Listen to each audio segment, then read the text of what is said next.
Hello viewers, today is an interesting day whereby most Kenyans will be going out to plant the trees. This being the second holiday since independence.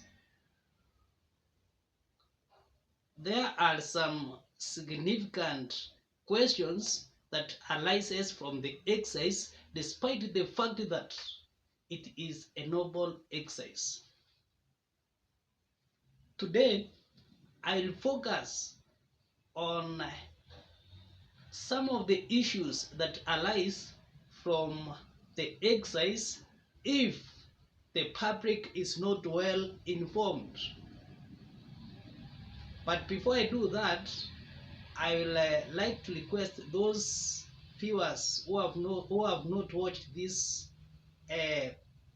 clip or who are watching this clip for the first time to kindly subscribe or to press the button in front of them so that whenever we produce a video, YouTube will automatically notify them. And those who have subscribed, we thank you because you are our pillars. Back to our topic. I recently attended a baraza in one of the villages in Kisii, a chief's baraza, and one of the things that attracted me, or one of the key words of his speech, was on tree planting. The chief, by the name Snr Chief Magwaro Alfred, advised his members, his residents, his constituents on where to plant trees and where not to plant trees. Remember, Kisii County is one of the most densely populated community, and therefore land is a very, very scarce resource. Therefore, whereas Kenyans are going out to plant trees, there are some things or some issues that Soipani Tuya should also announce so that everyone is very clear in his mind as they plant the trees. Some of the issues that were raised by the chief during the baraza, Chief Magwaro, include the following, and are not limited to those words.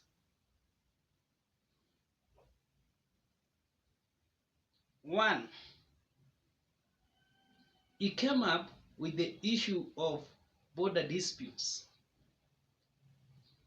border line disputes.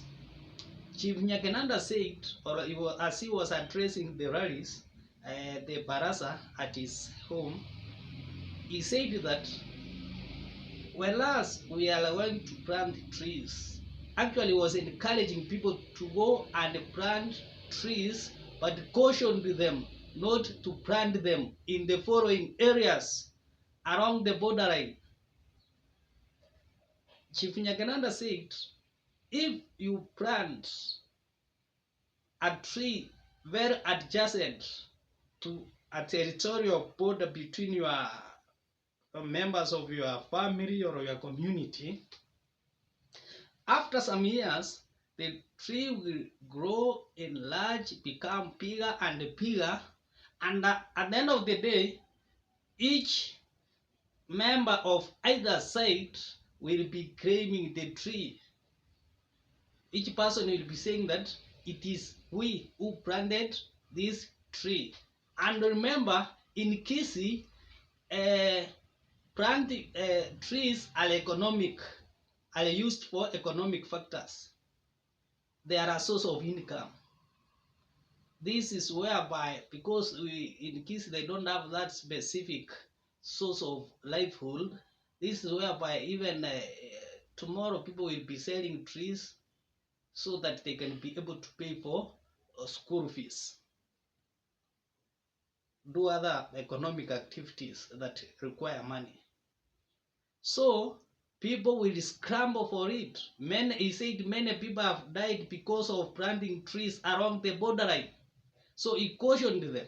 He said a tree should be planted at least 3 meters from the territorial boundary. I'm talking of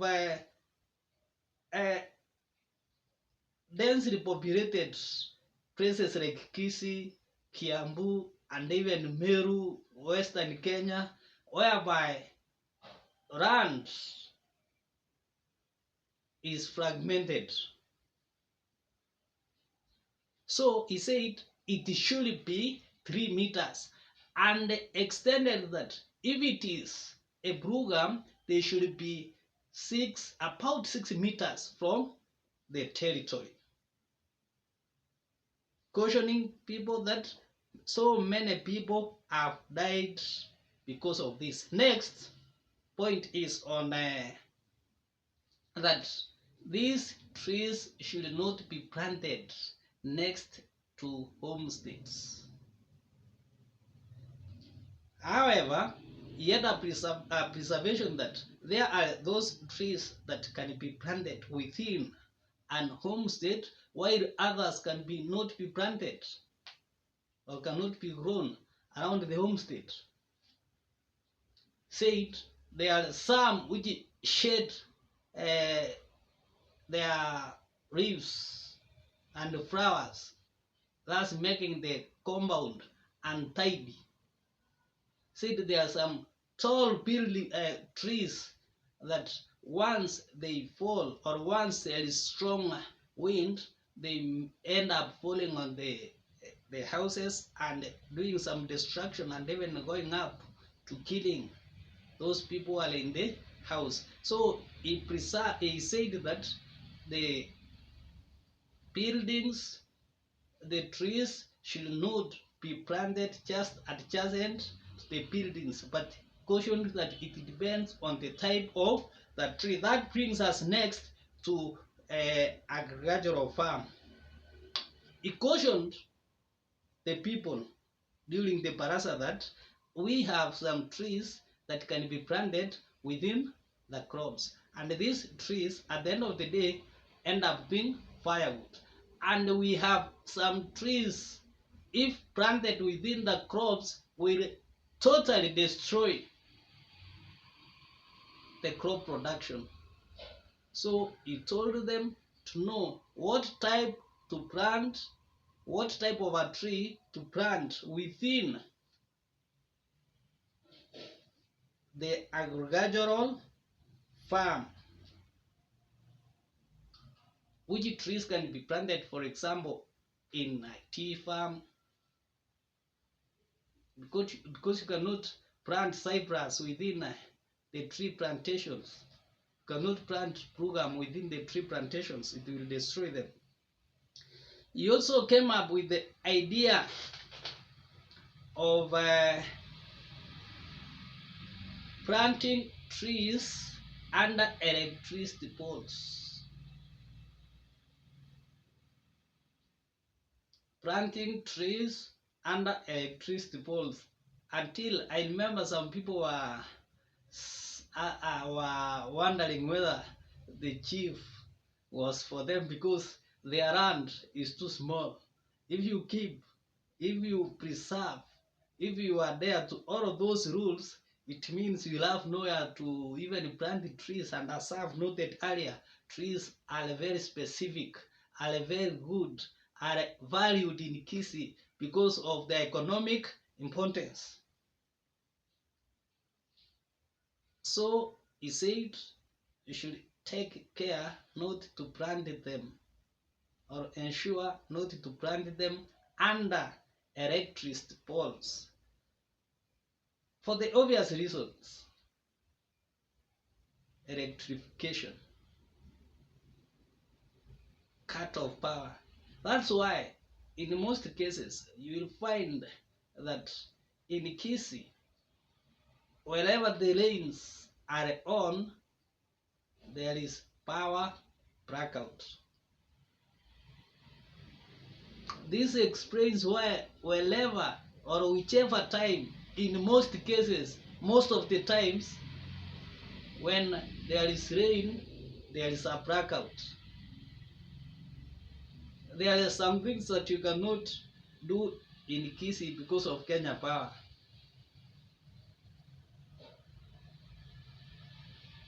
One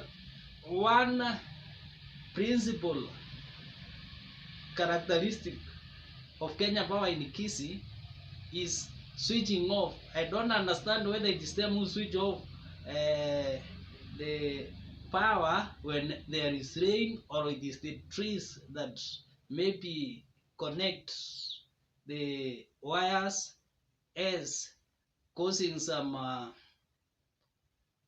we call them electro circuits, I don't know, but causing problems in electricity. So in Kisii, for him, he believes that once you plant your trees away from electricity poles, then you are likely to have reliable electricity in the near future. He also talked of road reserves.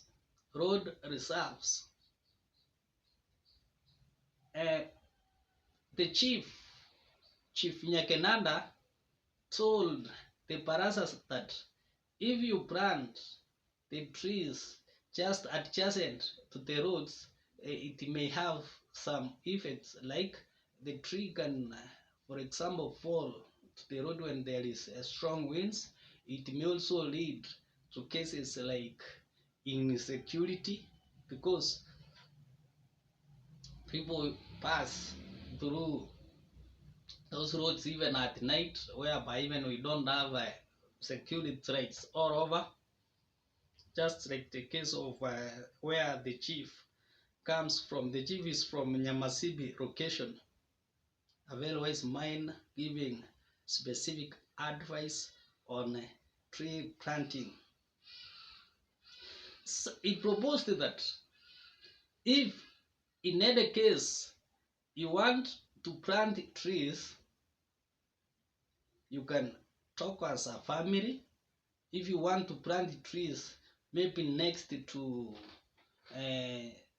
near the borders, you can talk as a family, you plant them. If you agree as a family, you plant them towards the one end, so that you can have some specific areas for other agricultural activities.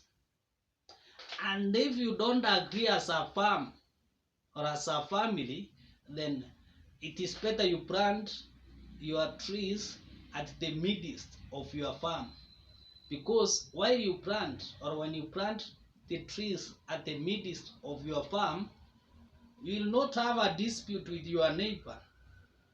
He said it will be so much unfair. Someone has planted maize on the other side of the farm, and you have planted maybe brugam or wattle, those black trees, next to his farm. This means the crops will not perform, and this, of course, will affect the food security in the society. Okay, the issue of the next farmer, I've talked about it, and what I can also add is that Soipani Tuya, as she discharges her noble duties, planting trees, she should also come up with information through the media, social media, through her ministry. There should be that capacity building on tree planting. Where should it be planted? The trees have had issues, borderline Trees have had issues even in Israel, historical issues. We have seen Mau. There are issues on where the borderline is.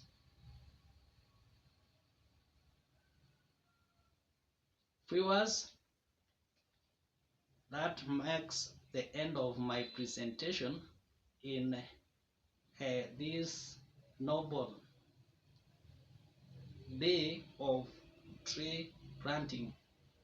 I'm also heading to somewhere so that I can plant 1 or 2, 3 trees. Thank you.